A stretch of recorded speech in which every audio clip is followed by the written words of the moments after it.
Chapter 3 class 10th metal and non metal.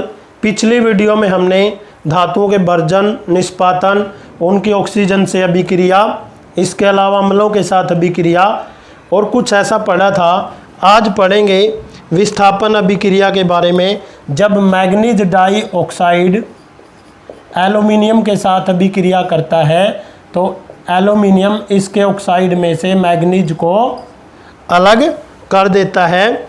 इसको balance करने के लिए हम ऑक्सीजन बैलेंस करते हैं। जैसे 3Mn बनाएंगे तो 3Mn बन जाएगा। ऑक्सीजन 6 है तो 2 से मल्टीप्लाई 4 एल्युमिनियम, 4 को एल्युमिनियम से मल्टीप्लाई कर देते हैं।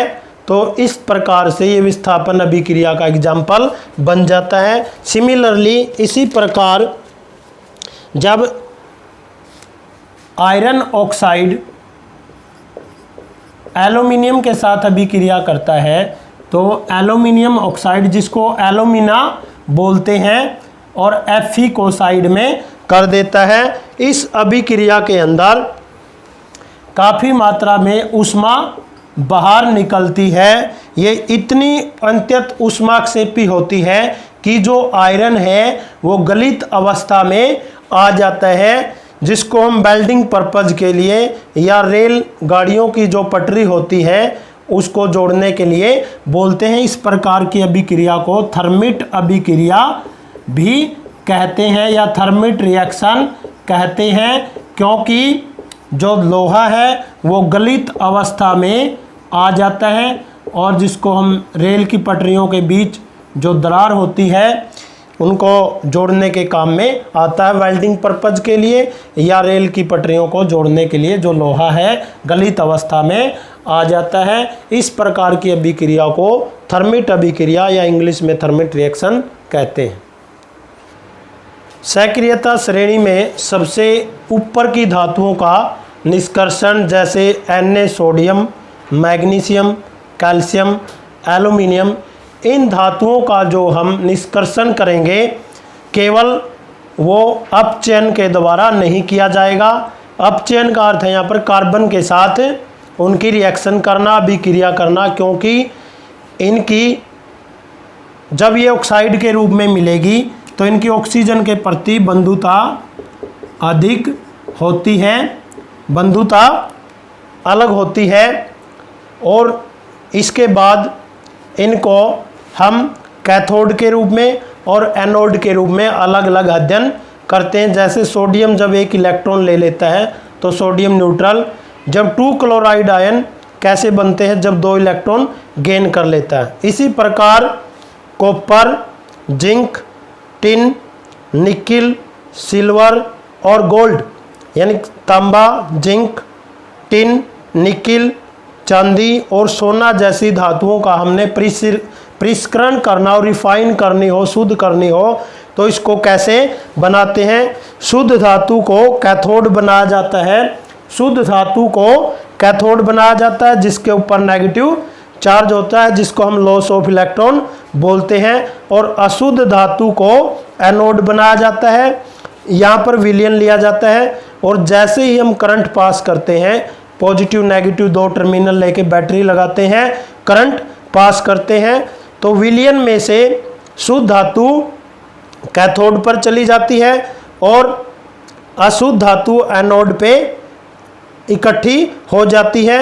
और अशुद्ध बिल्कुल जो किसी काम की नहीं होती वो विलयन के अंदर चली जाती है, जिसको एनोड पंख या अपद्रव्य पंख के रूप में बोलते हैं। इस प्रकार इन जैसी धातुओं का परिष्करण किया जाता है या रिफाइन किया जाता है, जिनको शुद्ध किया जाता है।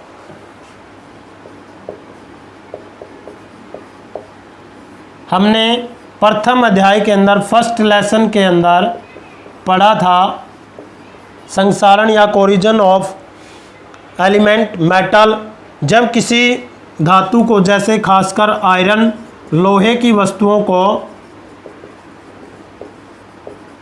आयरन आर्टिकल्स होते हैं, जब मॉइस्चर के अंदर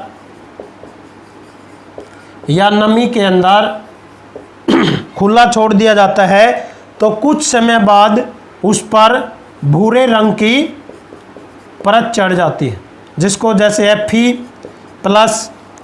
Fe+H2O मॉइस्चर है, ये नमी है, तो Fe2O3 बन जाएगा, जिसको हम आयरन ऑक्साइड या हेमेटाइट बोलते हैं। लोहे का अश्यक है, और ऑफ आयरन लोहे का अश्यक है, जिसको हेमेटाइट भी कहते हैं और ये धीरे धीरे लोहे को कमज़ोर कर देता है।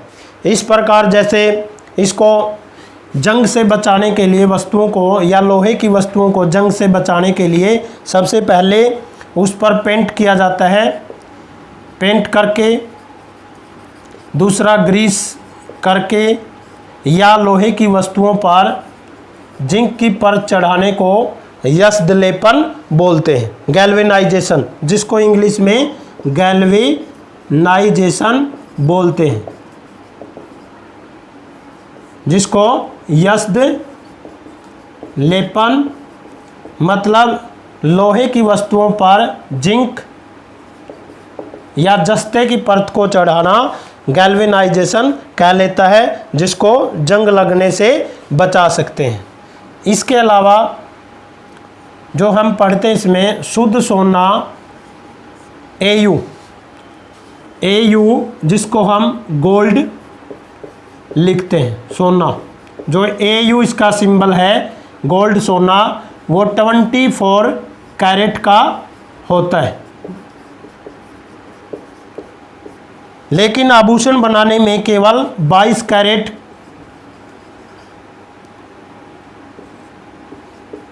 कैरेट का ही सोना यूज किया जाता है, क्योंकि जो 24 कैरेट का सोना है वो काफ़ी सॉफ्ट और मुलायम होता है। क्या होता है? 24 का जो क्या होता है, सॉफ्ट होता है, जो आसानी से बेंड हो सकता है। इसलिए इसको कठोर बनाने के लिए 2 भाग इसमें कॉपर यानी तांबा या चांदी मिलाया जाता है। इसलिए मिश्र धातु, एक शब्द आता है एलॉय, मिश्र धातु, जिसको इंग्लिश में एलॉय बोलते हैं। क्या बोलते हैं? एलॉयज। शुद्ध सोने के अंदर, जैसे हम शुद्ध सोने के आभूषण क्यों नहीं बनाते? क्योंकि वो सॉफ्ट बनते हैं और बेंड हो सकते हैं, टूट सकते हैं। उनको कठोरता प्रदान करने के लिए, कठोर बनाने के लिए 2 भाग या तो तांबा मिलाया जाता है या चांदी मिलाया जाता है, ताकि मिश्र धातु बन जाए, और मिश्र धातु मजबूत बन जाती है जो जंग रहित होती है।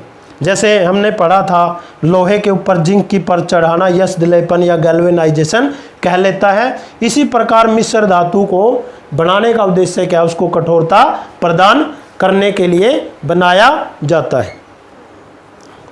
हम मिश्र धातुओं के बारे में पढ़ रहे थे, जैसे जब 2 धातुओं को किसी धातु या अन्य धातु के साथ एक निश्चित अनुपात में मिलाया जाता है तो मिश्र धातु कहलाता है। मिश्र धातु, जिसको इंग्लिश में एलॉय कहते हैं। धातु प्लस धातु या अधातु, जब किसी धातु को अन्य धातु या अधातु के साथ निश्चित अनुपात में मिलाया जाता है तो वो एलॉय या मिश्र धातु कहलाता है। क्योंकि जैसे शुद्ध सोने के आभूषण न बनाकर उनको कठोरता प्रदान करने के लिए 2 भाग सोना या चांदी मिलाया जाता है। इसी प्रकार किसी धातु के साथ अगर मरकरी या पारा विद्यमान है तो उस धातु को अमलगम बोलते हैं।